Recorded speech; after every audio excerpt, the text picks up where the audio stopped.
चिकूटून TV. ही गोष्ट आहे दोन बोक्याच्या भांडणाची। त्यात झाले असे की चिंटू नावाचा एक बोका 2 दिवसापासून उपाशी असल्यामुळे तो अन्नाच्या शोधात इकडे तिकडे फिरत होता। फिरता फिरता तो उंदराच्या बिळाजवळ गेला। बिळात एक उंदीर दिसले। तो उंदराला बिळातून काढणार तेवढ्यात उंदीर बोक्याला चकवा देऊन पळायला लागला। बोक्या उंदराच्या मागे धावायला लागला आणि उंदराला पकडायला गेला तर खालीच पडला। बोक्याला उंदीर काही केल्या मिळाले नाही। तेव्हा चिंटू बोक्या स्वतःलाच म्हणाला, काय दिवस आले माझ्यावर। 2 दिवसापासून उपाशी आहे आणि खायला काहीच मिळत नाही। आता तर उंदीरही सावडेनासे झाले। असे म्हणत कणत कणत तो पुढे चालू लागला। आ आ आ आ आ आ आ। तर दुसरीकडे पिंटू बोक्या एका घरात दूध पिण्यासाठी घुसला। पण कुठे त्या घरच्या कुत्र्याला तो बोका दिसला। तसाच कुत्रा बोक्याच्या मागे धावायला लागला। इकडे बोका जीवाच्या आकांताने पळायला लागला आणि लांब निघून गेला। तो तसाच पळत सुटला होता आणि पडता पडता एका घरा शेजारी पिंटू बोका चिंटू बोक्याला जाऊन आपटला। दोघेही खाली पडले। चिंटू बोक्या पिंटू बोक्याला उठताना म्हणाला, काय रे बोक्या, दिसत नाही का तुला? किती जोरात आपटलास। माझ्या हाडाचा पार चुरा झाला आता। त्यावर पिंटू म्हणाला, मामा माफ कर भाऊ। अरे तो कुत्रा मागे लागला होता ना, त्यामुळे पळत सुटलो होतो। आता तुझ्या मागे कशाला कुत्रा लागला होता? काय सांगू भाऊ, खूप भूक लागली होती म्हणून एका घरात दूध प्यायला गेलो तर तिथल्या कुत्र्याने मला सडो की पळो करून सोडले। जीव मुठीत धरून पळू लागलो म्हणून वाचलो भाऊ। भूक तर मलाही लागली आहे, पण काहीच मिळत नाही आहे। भाऊ, ही भूक लई बेकार गोष्ट आहे रे। तेवढ्यात समोरच्या घरातून लोणी घुसळण्याचा आवाज आला। दोघेही घराजवळ गेले आणि खिडकीतून पाहण्यासाठी उड्या मारू लागले, परंतु त्यांना काहीच दिसत नव्हते। म्हणून त्यांनी एक सकल लढवली। चिंटू म्हणाला, भाऊ आपण एक काम करू, तू खाली बस, मी तुझ्या खांद्यावर चढून घरात काय चालू आहे ते पाहतो। त्यावर पिंटू म्हणाला, ठीक आहे भाऊ। पिंटू खाली बसला आणि त्याच्यावर चिंटू चढून खिडकीतून पाहू लागला तर आजी लोणी घुसळत होती। ते पाहून चिंटूच्या तोंडाला पाणी सुटले। आजीने लोणी एका भांड्यात ठेवली आणि ती दुसरे काम करायला निघून गेली। याच संधीचा फायदा घेऊन चिंटू आत गेला व लोण्याच्या गोड्याचा भांडा आणला आणि तो पिंटूकडे दिला। पिंटू तो लोण्याचा भांडा घेऊन पळत सुटला। तसाच त्याच्या मागे मागे चिंटूही आला। दोघेही एका झाडाच्या खाली थांबले। लोण्याला पाहून दोघांच्याही तोंडाला पाणी सुटले होते। चिंटूने लोण्याचे 2 हिस्से केले आणि पिंटूला म्हणाला, तू हा घे आणि मी हा घेतो। तेव्हा पिंटू म्हणाला, भाऊ तू जास्त घेतायस बरं लोणी, बरोबर सारखी कर ना। त्यावर चिंटू म्हणाला, लोणी मी आणली घरातून तर मला थोडी जास्त पाहिजे की नाही?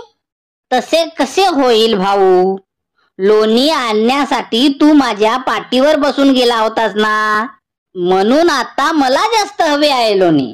तू जास्त हुशार होऊ नकोस। मी जो हिस्सा केला आहे तो मुकाट्याने घे आणि निघ इथून. ते मला सांगू नकोस. हिस्सा बराबर कर अगोदर. असे म्हणून दोघेही भांडायला लागले.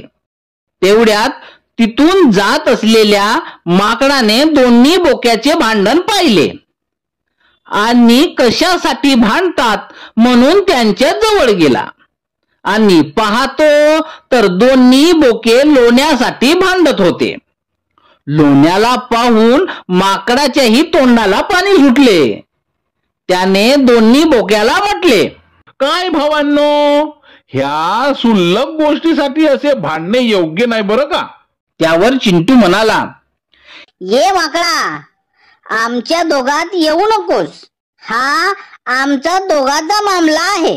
मला काय, नको तर नको, पण मला वाटते केवळ लोण्यासाठी भांडण करणे आपल्याला सोबत नाही बरं का. बरोबर हिस्सा करायचा असेल तर मी करून देऊ शकतो, कारण माझा किराणा दुकान आहे, तर माझ्याकडे तराजू पण आहे. सांगा, करून देऊ का बरोबर हिस्सा. नाही, नको करून देऊ. मी बरोबर केला आहे हिस्सा. पहा, विचार करा, मी हिस्सा करून दिलो तर हिस्सा लवकर होईल, नाही तर दोघेही भांडत बसाल दिवसभर. त्यावर पिंटू म्हणाला, माकड दादा, तू अगदी बरोबर बोलत आहेस. तूच करून दे बरोबर हिस्सा, नाही तर हा बोका आपणच जास्त घेईल. ठीक आहे, तर मग आणा माझ्याकडे लोणी.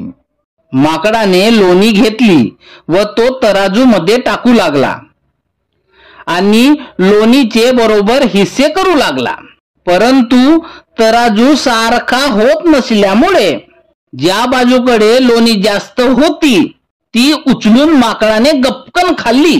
तसाच तराजू दुसरीकडे झुकला तर तिकडचीही थोडी लोणी माकडाने खाल्ली. काय रे माकडा, तू कशाला लोणी खातेस? तू बरोबर हिस्सा करून देणार होतास ना, आता काय झाले? त्यावर माकड म्हणाला, बोके दादा, हिस्सा बरोबर करण्यासाठी पारड्यातली लोणी कमी करावी लागत होती ना, म्हणून थोडी खाल्ली. बरं, आता बघा बरोबर सारखा हिस्सा करतो की नाही ते. असे म्हणून माकड आणखी लोणी मोजायला लागला. पुन्हा तेच. तराजूची जी पारडी खाली जाई त्यातली लोणी काढून माकड खात असे. असे करता करता माकडाने अर्धी लोणी संपविली. ते पाहून चिंटू म्हणाला, ये माकडा, हे काय करतेस तू? तुझे लोणी खाणे बरोबर नाही. आता बरोबर हिस्सा करतेस की नाही ते सांग. त्यावर माकड म्हणाला, हे काय झालेच आहेत की हिस्से, आता करतो बघा. असे म्हणून माकडाने सर्व लोणी खाऊन टाकली आणि पळायला लागला. तेवढ्यात दोन्ही बोके तराजूच्या पारड्याजवळ आले आणि तराजूचे पारडे बघायला लागले तर त्यात काहीच नव्हते. लोणी सर्व माकडाने खाऊन फस्त केली होती. तेव्हा चिंटूने पिंटूला एकच मारले. तसाच पिंटूनेही चिंटूला मारले. चिंटू म्हणाला, हे सर्व तुझ्यामुळे झाले. मी अगोदरच नाही म्हणालो होतो, परंतु तूच म्हणालास ना माकडाला बरोबर हिस्सा करून दे म्हणून. आता बघ काय मिळाले ते मला नको सांगूस. तू जर मला बरोबर हिस्सा दिला असतास तर मी कशाला भांडलो असतो तुझ्यासोबत. अरे पण तो मामला आपल्या दोघांचा होता ना, आपणच सोडवले असते. बघ आता आपल्या दोघांच्या भांडणात माकडाचा फायदा झाला ना. जी लोणी आपल्याला मिळायला पाहिजे होती ती तो माकड खाऊन गेला ना. हो चिंटू भाऊ, तू बोललास ते खरे आहे. आपल्या दोघांच्या भांडणात लाभ मात्र त्या तिसऱ्या माकडाचा झाला. म्हणून मित्रांनो, आपसात भांडण करू नका. आपण भांडत असतो आणि आपल्या भांडणाची मजा सारा जग पाहत असते. आपण आपल्याच माणसाशी वैर पत्करतो आणि त्याचा लाभ मात्र तिसराच व्यक्ती घेत असते. मंडळी, आवडली ना गोष्ट? अशाच नवनवीन गोष्टीसाठी आमच्या चॅनलला सबस्क्राईब करून आम्हाला सहकार्य करा व आमचा उत्साह वाढवा. धन्यवाद.